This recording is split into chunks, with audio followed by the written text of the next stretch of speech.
Hey, what's going on everybody? James Money here, and today we're going to bring you a little TDM on Wake Island. You say, well, James, why are you playing TDM? TDM's broke. Well, yeah, okay, maybe a little bit. They have fixed spawns, made them a lot better. This particular map, what you'll end up running into, since it's such a circular map, all the action happens around the outside. People are constantly moving. There's no big, camper buildings. You will get some snipers and people sitting up in the fucking rocks. But for the most part, everybody's moving around. Spawns are constantly flipping in it. So, action-packed, but not necessarily my favorite map. Do pretty decent on this match today. Reason I'm posting this is because I, earlier this morning, thought, man, great idea. Recorded about an hour's worth of TDM and was trying to record just kind of a live comment. I've done it before and everything's worked out pretty good. You know, just trying to switch things up on the channel, just see what other people like. And the audio got completely jacked up. I know, it happens. So I figured I'd pull out one of the matches, just commentate over it. Maybe speak a little bit about TDM. Get people like this trying to set up in the rocks. Got all the people back there.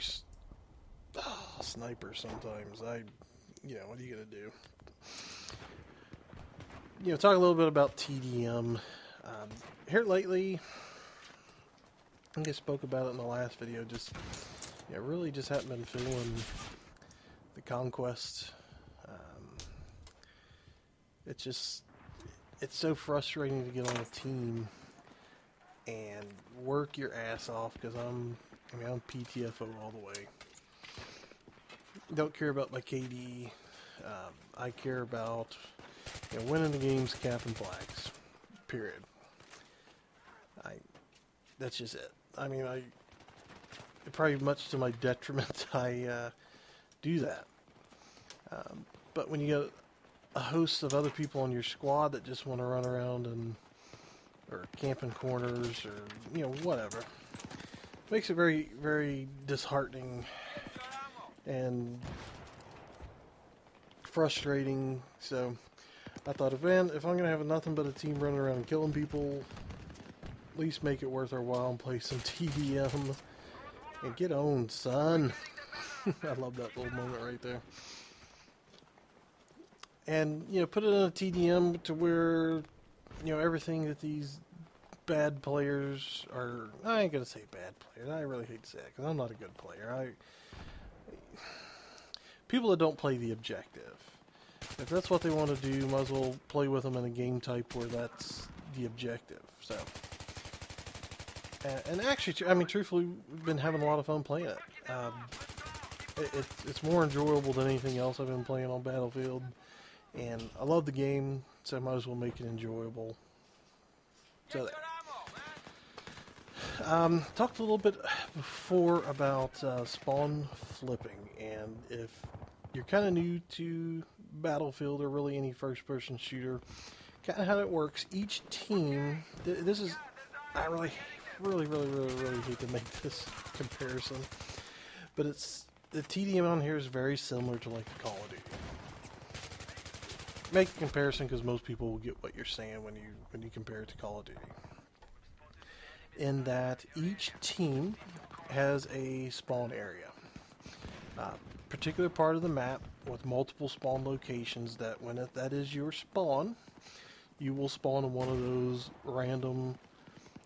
It's probably not random, but you know what I mean. Random areas within that spawn region of the map.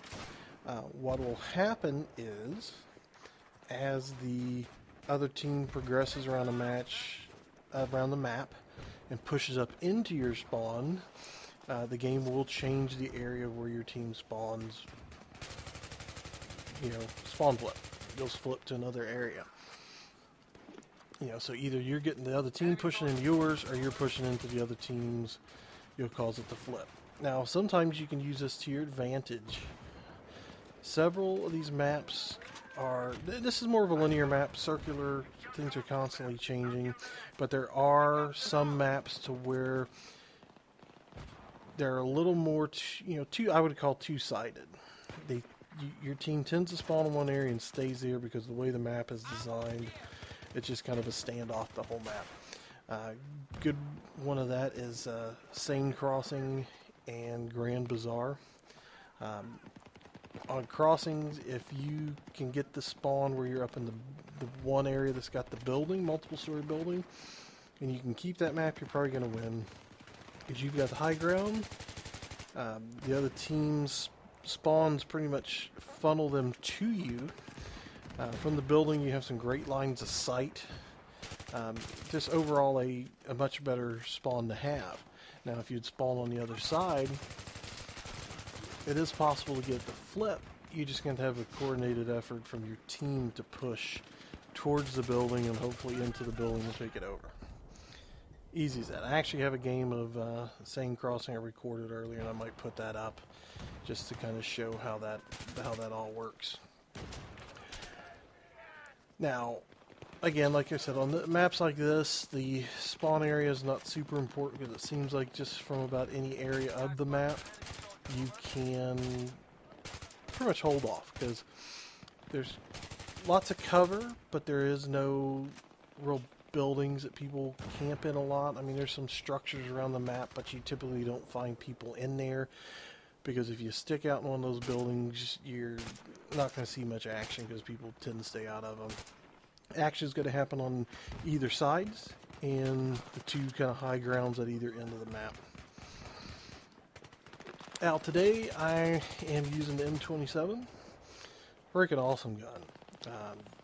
I'm finding that most of these first weapons that DICE gave us tend to be just about the best ones out of the kit.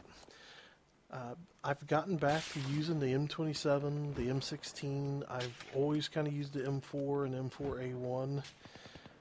You know, those are some of the first guns you get, and they're awesome. It's got a really good fire rate. I mean, it's not the best, but it's good. High magazine capacity. This thing is basically an assault rifle. It is that you can go toe-to-toe with just about anything other than the FAMAS, which is just ridiculously overpowered, but again, just something in the game we're going to have to deal with. I love the support kit. Give ammo. I've got claymores. I just recently got my 300 claymore kills. That's kind of douchey, but you know, at this point in time, I really don't care. Use whatever you want to use, even if you want to, run around with FAMAS, with the tac light and a noob tube. You go ahead. Maybe that's just the way you want to play. Go ahead, just play it that way. I'll play it my way, and we'll see who wins. But love using the claymores especially on TDM. And what's really funny is, even though they show up on the map now, you just won't believe how many kills you can get with them. And also, too, you won't believe how many times you'll run into them, even though they show up on the map. So, that's it for the game. Our team ended up pulling out the victory. I go 15-8. Looks like I'm about halfway to 15 now. Got me some ribbons. Love them ribbons.